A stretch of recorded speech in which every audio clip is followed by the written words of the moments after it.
Bon après-midi, après les titres, voici notre journal. Le Croissant Rouge syrien, en collaboration avec le Comité international de la Croix-Rouge et l'Union internationale des associations de la Croix et du Croissant Rouge, a organisé hier une visite sur le terrain au gouvernorat d'Idleb pour constater de visu la conjoncture. Le cas humanitaire dans les villages qui ont subi des pratiques agressives de la part des terroristes armés. La visite vise également à aider les habitants de cette région à regagner leurs maisons et leurs villages après le rétablissement de la sécurité grâce aux efforts de l'armée. Le directeur général du Croissant Rouge syrien, Marwan Abdallah, a déclaré aux journalistes arabes et étrangers accompagnant les délégations qu'un contact a eu lieu avec les camps établis près de Khirbet el-Joz, mais les occupants ont refusé de recevoir la délégation sans donner de raison. Ils ont même refusé de recevoir les représentants du CICR, a précisé Abdallah, soulignant que l'entrée des journalistes dans le camp est déconseillée à la lumière des informations sur l'existence d'éléments armés dans la région.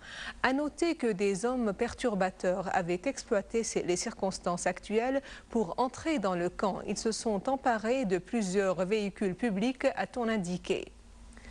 Le citoyen Yahya Hab al-Rumman du village Janoudi à Jisr al-Chourour a raconté les détails de l'attaque dont il a fait la cible il y a quelques jours par des groupes terroristes armés alors qu'il transportait ses récoltes agricoles vers Alep.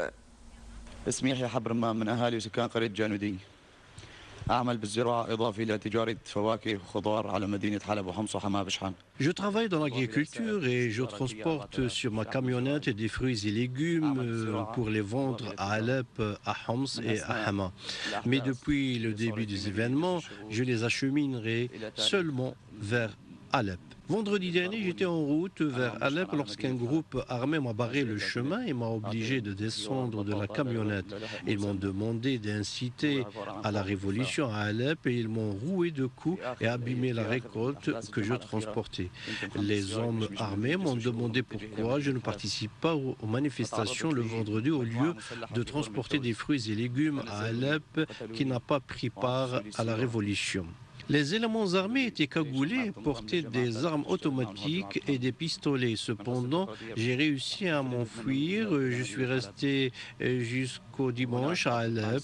Les groupes armés ne se sont pas contentés de cela. Ils ont de surcroît menacé les commerçants de me boycotter mes récoltes. Un jour, au marché, ils m'ont attaqué et ils m'ont brutalement roué de coups, ce qui a causé mon hospitalisation. Un terroriste avoue à la télévision syrienne avoir tué un manifestant à l'attaquer et accusé les services de sécurité dans le but de salir leur image à l'aide du revolver de son frère Ghassan. Selon lui, le coup est parti involontairement, puis l'accusation toute faite est allée directement aux services de sécurité afin de porter atteinte à leur réputation.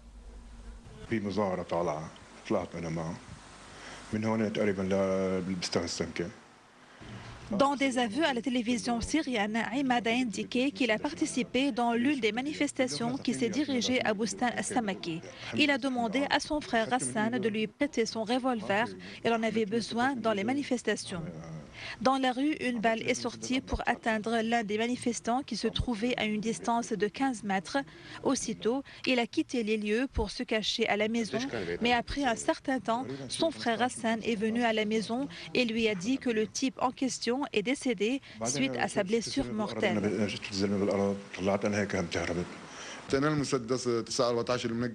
Pour sa part, le terroriste Ghassan Salawaya a dit qu'il a bel et bien donné son pistolet à son frère Imad.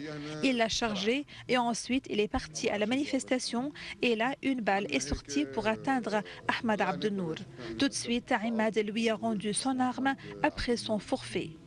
Ghassan a expliqué qu'il est allé droit vers la victime pour la secourir et pour que les autres personnes présentes sur place n'accusent pas son frère et leur a dit que les agents de sécurité l'ont tiré dessus.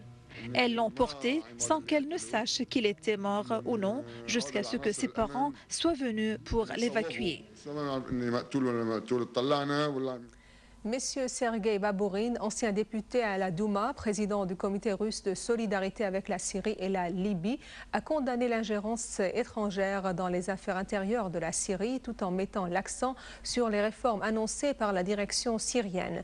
Lors d'une conférence de presse tenue à Moscou, Monsieur Babourine a souligné sa solidarité avec la Syrie tout en appelant à la participation de tous au dialogue national global annoncé par la direction syrienne et à la cessation des tentatives de porter atteinte à la stabilité dans le pays.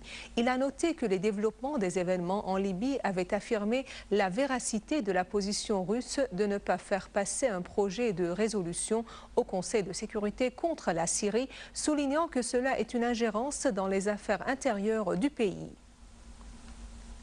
Des milliers de Syriens à travers plusieurs villes et villages ont pris part à des marches pour exprimer leur rejet catégorique de toutes sortes d'ingérences étrangères. Dans le village de Nawa, dans le gouvernorat de Daraa, les participants ont affirmé que le peuple syrien a su comment surmonter cette épreuve difficile grâce à son unité nationale. À Erbin, banlieue de Damas, la population est sortie pour exprimer son appui indéfectible au processus de réforme. De même, la marche de Sahnaya a fustigé les tentatives de sédition et de discorde. Les habitants de Rmeylan, dans le gouvernorat de Hasakeh, ont scandé très haut leur appui aux réformes globales, exprimant leur entière disponibilité à faire face à tout complot contre la Syrie. À Homs, une marche de femmes a été organisée pour soutenir les réformes et pour dénoncer la conspiration.